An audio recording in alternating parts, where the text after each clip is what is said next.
Halo guys, pada video ini saya dan kedua teman saya akan mempresentasikan hasil diskusi kami tentang bioteknologi.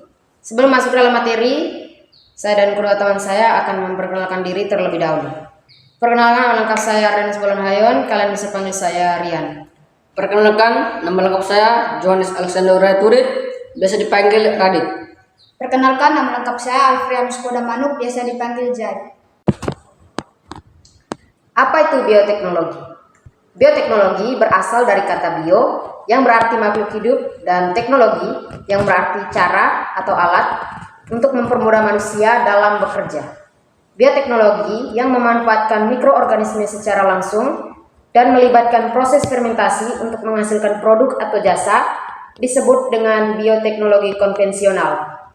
Contoh produk misalnya tempe, tapai, keju, roti, dan yogurt.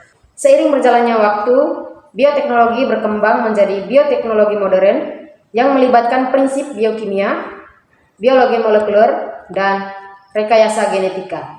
Melalui rekayasa genetika, para ahli dapat menyusun pola gen sedemikian rupa sehingga menghasilkan suatu organisme yang memiliki sifat-sifat baru. Teknik ini juga dikenal dengan DNA rekombinan, yaitu proses mengkombinasikan gen suatu organisme dengan organisme lain. Organisme yang menggunakan gen suatu organisme dari organisme lain disebut dengan organisme transgenik. Penerapan bioteknologi dalam kehidupan.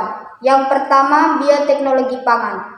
Bioteknologi pangan adalah bioteknologi yang memanfaatkan mikroorganisme untuk menghasilkan produk makanan. Contoh produk yogurt.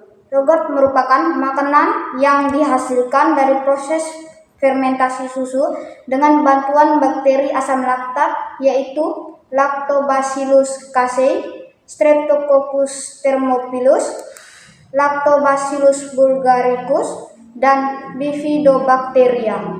Yang kedua, bioteknologi pertanian.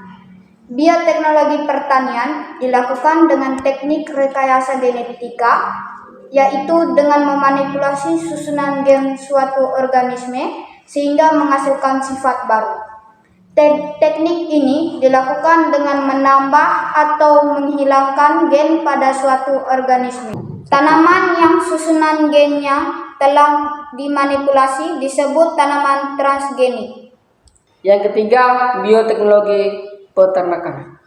Bioteknologi peternakan memanfaatkan prinsip rekayasa genetika untuk menjaga hewan dari penyakit, menghasilkan daging yang berkualitas, dan meningkatkan produksi susu.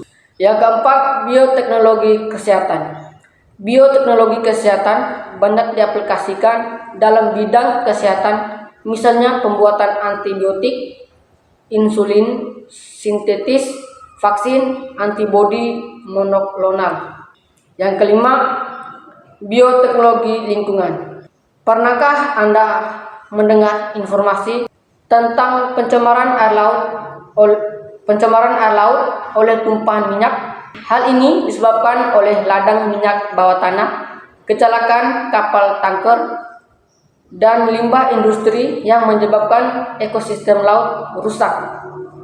Akhirnya para ilmuwan menggunakan bakteri dari genus Pseudomonas untuk menanggulangi tumpahan minyak. Yang keenam, bioteknologi forensik. Teknik ini digunakan untuk menginvestigasi kejahatan dan tindakan kriminal yang dikenal dengan DNA fingerprinting atau sidik DNA. Dampak penerapan dan pengembangan bioteknologi. Yang pertama, dampak terhadap lingkungan. Organisme transgenik dapat mencemarkan keanekaragaman gen yang ada di lingkungan alami. Proses pencemaran ini disebut polusi gen. Yang kedua, dampak terhadap kesehatan. Pengembangan tanaman dan hewan transgenik berbahaya bagi kesehatan manusia yang jika dikonsumsi dapat memicu munculnya penyakit pada orang yang sensitif terhadap zat yang dihasilkan oleh organisme transgenik. Yang ketiga, dampak terhadap sosial dan ekonomi. Orang yang memiliki modal dapat mengembangkan pertanian transgenik. Tindakan ini membuat petani tradisional kalah saing dalam pemasaran. sehingga menimbulkan kerugian yang dapat memicu terjadinya kesenjangan. Ya, jadi itulah hasil presentasi kami. Sekian dan terima kasih.